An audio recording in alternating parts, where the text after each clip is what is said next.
Goeiemôre, baie welkom by kerk. Hierdie saamkom van ons is vir ons by SA Gemeente geweldig belangrik. Dis vir ons belangrik om nog steeds die hele tyd met jou te connect, om hierdie aanlyn bediening aan die gang te hou, omdat ons weet dit in jou lewe 'n verskil maak. Daarom kyk jy. Ek lees vanoggend Psalm 46, waar die Here sê, bedaar en erken dat ek is in beheer van die nasies. Dit is soms goed om dit te weet. Dit is nie regerings wat bepaal nie, dit is nie leiers wat sê nie, dit is God wat die toekoms in sy hande vashou. Kom ons raak stil, dan bid ons saam. Hemelse Vader, dankie dat ons kan kom vanoggend na U toe wat ons lewens in die hande hou. Here, ook met die opdrag dat ons moet bedaar en erken dat U in beheer is. Here, as ons rondom ons kyk en ons sien 'n wêreld wat beklei en oorlog maak en onvrede en spanning tussen nasies, dan kan ons dit nie oplos nie, dat ons nie die antwoorde nie, dan weet ons dis in U hande. Here, ons kom vanoggend na U toe omdat ons glo dat ons lewens is in U hande, wie ons is vir U belangrik. En toe U ons gemaak het, het U gesê ons was goed, baie goed. Dankie dat U vir ons lief is. Ons bid dit om U naam alleen. Amen. Ons gaan vanoggend saam lees Handelinge hoofstuk 10. Handelinge 10, ons gaan 'n klompie verse daar met mekaar deel. Handelinge 10 gaan oor Petrus wat by Cornelius uitkom. Cornelius was 'n Italiaanse kaptein, garnisoen, in beheer van 'n garnisoen wat in Caesarea Philippi, dis op die kus, gestasioneer was. En hy was 'n Italianer wat godvreesende man was, maar in die oë van die Jode was hy dus nog steeds 'n heiden, omdat hy nie deel van die Joodse volk was nie. Hy het 'n visioen gehad dat die Here vir hom sê, hy moet vir Petrus laat kom en dan stuur hy vir iemand na Petrus toe om Petrus te gaan haal.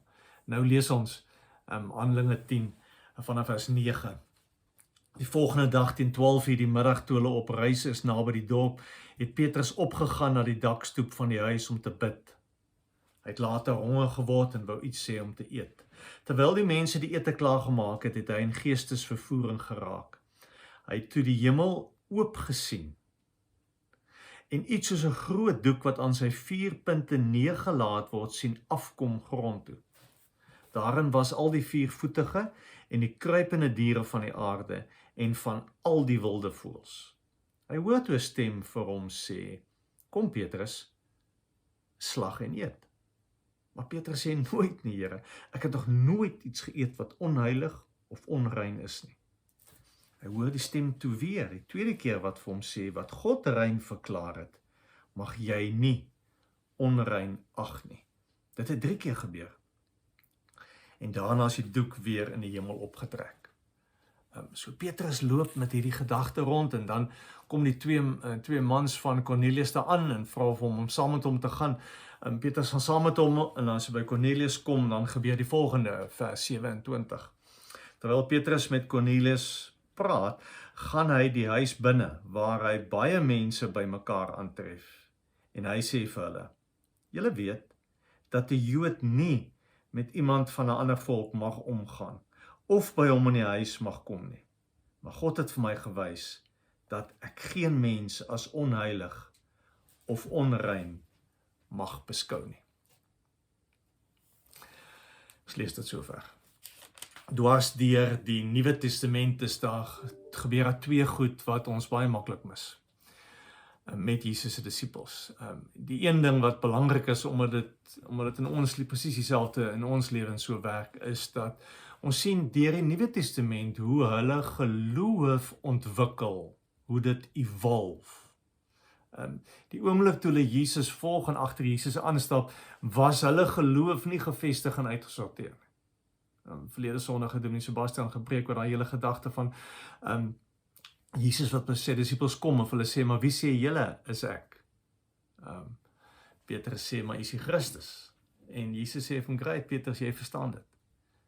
En net daarna bestraf Jesus vir Petrus, toe Petrus vir hom sê, maar ek kan nie sterf nie. So, Petrus verstaan nie wie Jesus is nie. En ons sien dit op 'n paar plekke in die Nuwe Testament, waar die skrywers duidelik sê, maar hulle het nie verstaan wat Jesus vir hulle sê nie. En hulle optrede het gewys dat hulle nie heeltemal besef het wie Jesus is nie. Dis dieselfde as met ons so. Ons verstaan partykeer Jesus nie, ons verstaan hom verkeerd. Ons tree op 'n manier op wat ons homself wonder, maar glo ek? Hoekom doen ek dan hierdie goed? Met ander woorde, dis interessant om te sien hoe hulle geloof ontwikkel, en dis presies dieselfde wat hier met Petrus gebeur in Handelinge 10. Petrus het hierdie droom van 'n doek wat uit die hemel sak, wat vol diere is, onrein diere, rein diere, alle diere en voëls, en die opdrag van God kom en sê, slag en eet. Ons moet baie mooi onthou, vir 5000 jaar, tot op daardie punt, vir 5000 jaar het die Jode gesê, daar sekere wette in die Ou Testament wat my verbied om sekere diere te eet. En hulle is baie ernstig daaroor, dit was deel van hulle geloof daarop gebou. En skielik word Petrus uitgedaag, as God vir hom sê, slag en eet. Tweede ding wat ons moet onthou, is dat vir 5000 jaar het die Jode geglo, en baie van hulle glo dit vandag ook nou nog, dat hulle God se spesiale uitverkore volk was. Die res van die wêreld is heidene. Die Jode is God se spesiale mense. En as Joods, Petrus sê dit self, vers 28, hy mag nie eens by 'n heiden in sy huis ingaan, hy mag nie eens met hulle gesels nie. Want hulle was onrein, omdat hulle nie Jode was nie. Maar God weet dat vir die evangelie om effektief te wees, moes Petrus oor hierdie bruggie kom. Moes hierdie groei in sy verstaan van sy geloof plaasvind, so om effektiewe getuie te kan wees. Sodat God se boodskap by almal kan uitkom. Met ander woorde, as ons nie gaan skuif nie, dan het ons nie 'n evangelie om vir iemand te gaan gee nie.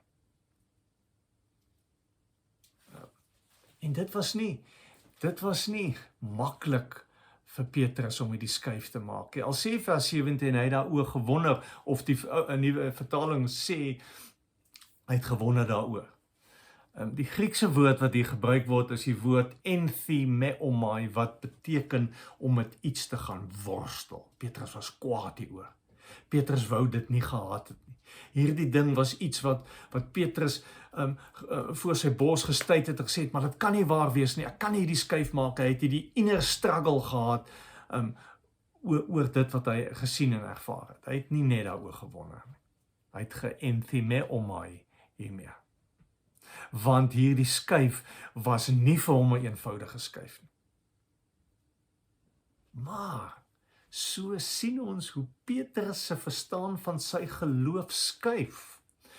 Van wat mag ek nie eet nie, en wat mag ek eet? Na wat is onrein en wat is die nuwe rein dan? Want net daarna kom Cornelius se versoek en sê, ek is 'n heiden, kom help my. En wat maak Petrus daarmee?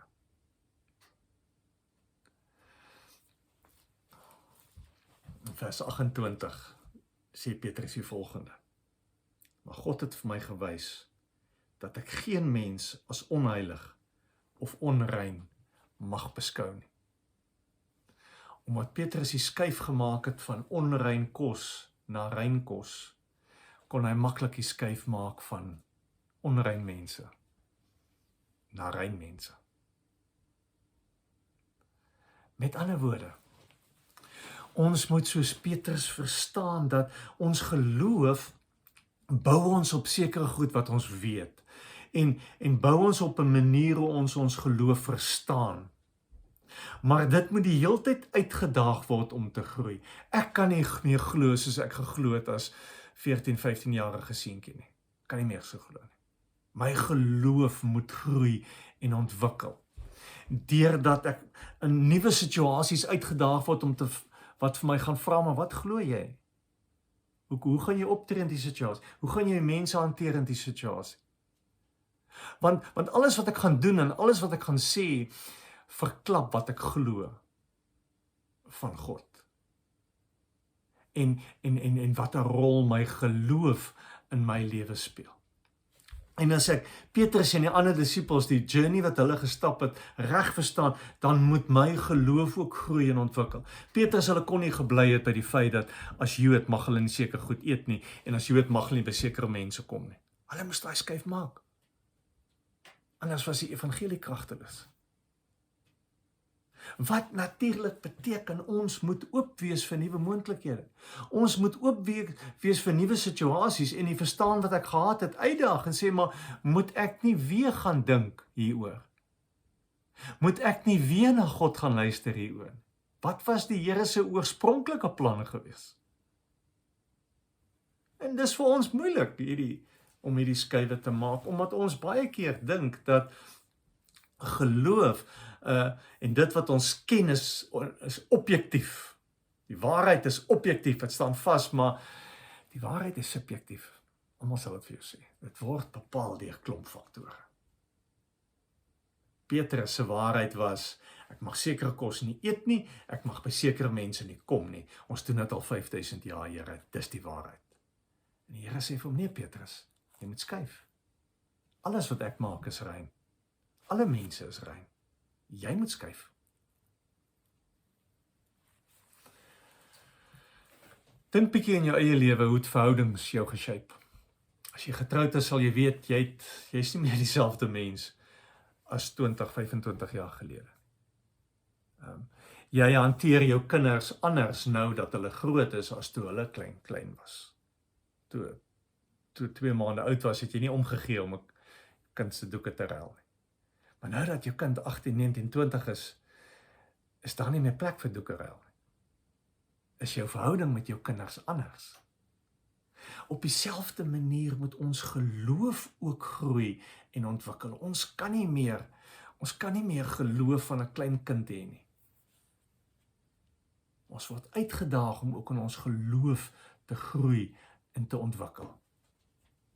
Want as 'n verhouding in die kern van my geloof staan, dan skuif dit makliker. Want dit gaan oor die verhouding. Kyk byvoorbeeld hoe ons as kerk slawerny verkeerd gehad het.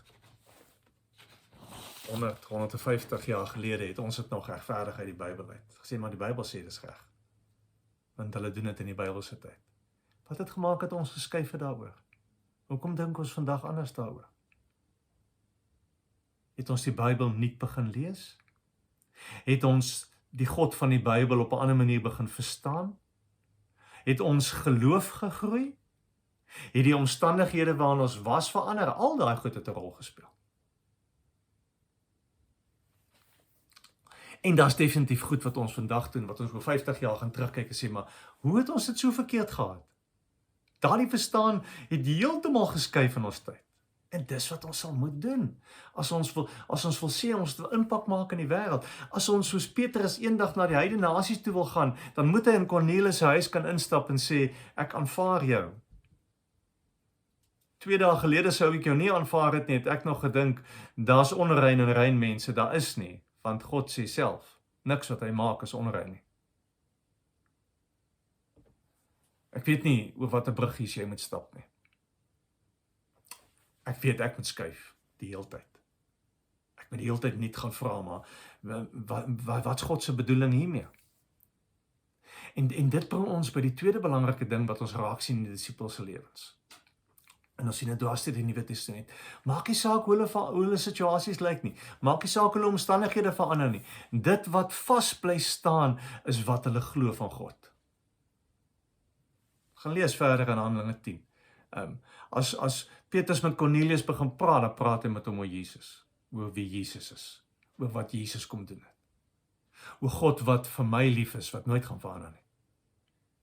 Oor redding uit genade wat nooit gaan skuif nie. Hoe ek het verstaan, skuif die hele tyd, want my omstandighede verander die hele tyd. En dis presies wat in Handelinge 10 gebeur. Het sy verstaan van God geskuif? Nee, dit was nog steeds dieselfde. Maar sy verstaan van mense het geskuif. Sy verstaan van sy optrede teenoor mense het geskuif. Sy verstaan van sy ingesteldheid moes geskuif het. Weet julle, en dis een van die grootste uitdagings wat ek dink ons as Christene, ons as kerk nie reg kry nie. As ek van mense verskil oor sulke tipe goed, wil ek my goed vat en loop. Ons verskil van opinies oor kontroversiële sake en selfs oor eenvoudige sake maak dat kerke skeer. Ons het nie 'n goeie trek rekord nie.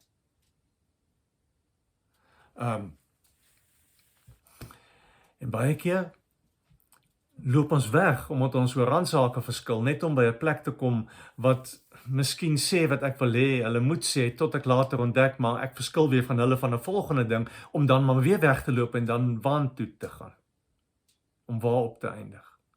Dis een van die redes hoekom mense uit die kerk uitloop. Dis een van die redes hoekom mense geloofwaardigheid, Christene se geloofwaardigheid begin bevraagteken. Omdat ons nie die vermoë het om te skuif nie. Omdat ons nie die vermoë het om ons interpretasie oor moeilike goed terug te gaan na God se woord, terug te gaan na God toe en sê, maar wie is God? Hoe verstaan ek God? Wat staan in die kern van jou geloof? Net een ding. Geloof in Jesus Christus red. Hierdie Jesus wat vir my lief is. Dis al wat red. Julle sal onthou een keer kom Fariseërs by Jesus en hulle vra vir hom, wat is die belangrikste gebod in die wet? Dis al hierdie wette, al hierdie reëls van jy mag dit nie, mag dit, jy moet so optree en so optree, mense moet nie so wees nie, mense moet nie dit doen nie. Wat is die belangrikste? En Jesus was baie eenvoudig daaroor. Jy moet vir God lief wees met alles wat jy het. Jy moet vir mense lief wees met alles wat jy het. Alles wat jy is. En hierdie lyn sien ons dwars deur die Nuwe Testament. Paulus skryf later in 1 Korintiërs 13 en dan sê, weet jy, geloof is belangrik en hoop is belangrik en liefde is belangrik, maar die heel belangrikste liefde, as jy nie liefde het nie, het jy niks. En dan praat hy nie van die oppervlakkige liefde wat ek vir my meisie het, of ek vir my kinders het, of man vir vrou het. Hy praat van die liefde wat God vir ons het. Die onvoorwaardelike genade liefde wat God vir ons het. En dis waarop ons geloof staan. Ons geloof staan nie op wat ek reg kry of wie ek is nie. En die vraag wat ons eintlik die heeltyd moet vra is nie, is ek reg of is ek verkeerd nie. Die vraag is, as ek dit doen, en as liefde in die kern van my lewe staan, hoe sigbaar is dit vir mense, vir ander mense, vir 'n wêreld, vir hulle die naaste aan my? Dis die vraag. Petrus moes skuif. Toe hy ontdek, hierdie God is onvoorwaardelik lief vir almal. Al hierdie kategorieë wat ek geskep het, wat my geloofsgroep geskep het. God is vir almal lief. Die reines en die onreines. God is nog steeds onvoorwaardelik vir almal van hulle. Hoe maklik sluit ons mense uit. Hoe maklik is ons voorwaardelik. Maklik tref ons onderskeid en sê, jammer, julle is nie hier welkom by ons nie, want julle is nie soos ons nie.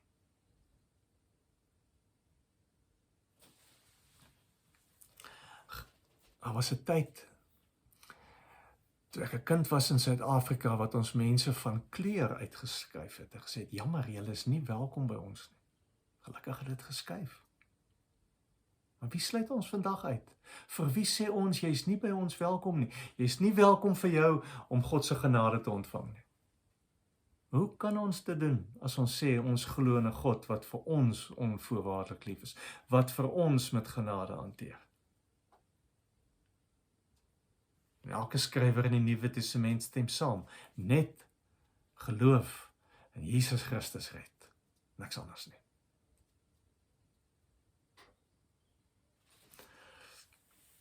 Waarin moet jy skuif? Wat 'n brug moet jy oorsteek in jou verstaan van God? Want God het nog nie verander nie. God is nog steeds dieselfde. Hy is nog steeds onvoorwaardelik. Hy is nog steeds vir jou lief. Wie sluit jy uit? Wie oordeel jy? Vir wie het jy nie genade nie?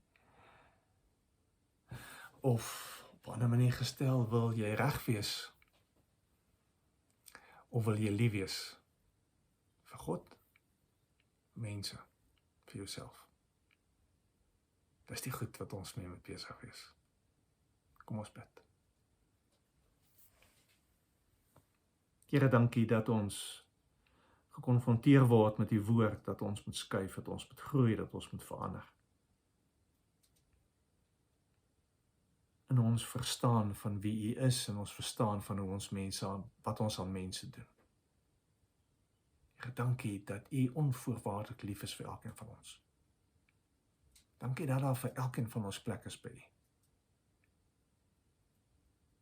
Dankie dat ons U kan vasgryp, maak nie saak wie ons is nie. Here, en dankie dat ons in hierdie genade en in hierdie liefde en uit hierdie onvoorwaardelik wees kan leef, en help ons om vir almal lief te wees, onvoorwaardelik, met dieselfde genade wat U vir ons het. Ons bid dit om U naam alleen. Amen. Julle kry 'n geleentheid om die Here te dien met julle offergawes. Ons kan ons kollekte gee. Julle sien, daar's 'n klomp opsies beskikbaar. Dankie vir elkeen wat gee. Ons waardeer dit. Dit maak 'n verskil. Dit maak hierdie bediening moontlik. So baie dankie daarvoor.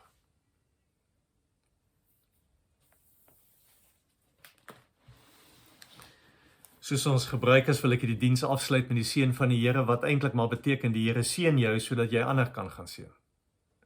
Die Here beskerm jou, sodat jy vir ander 'n veilige plek kan skep. Die Here hanteer jou met genade, sodat jy vir mense genade kan hê. Die Here luister na jou gebede, sodat jy ander kan hoor en raak sien. Die Here sal jou seën en jou beskerm. Die Here sal tot jou redding verskyn en vir jou genadig wees. Die Here sal jou gebede verhoor en aan jou vrede gee. Gaan doen dieselfde. Amen.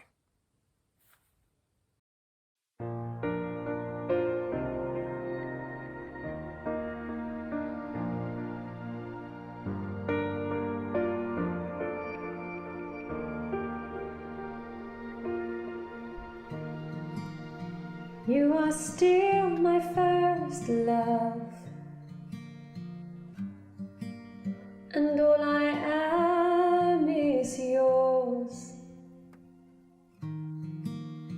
You are still my anchor, forever I'm secure. You are still my first love. You're my guiding light. You're with me in the fire,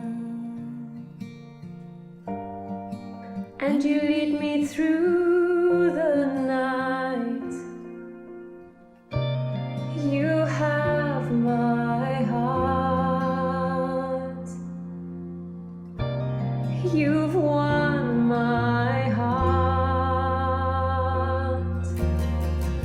Oh, how I love you, Jesus. You are my greatest joy. How I adore you, Jesus. Oh, my soul rejoice.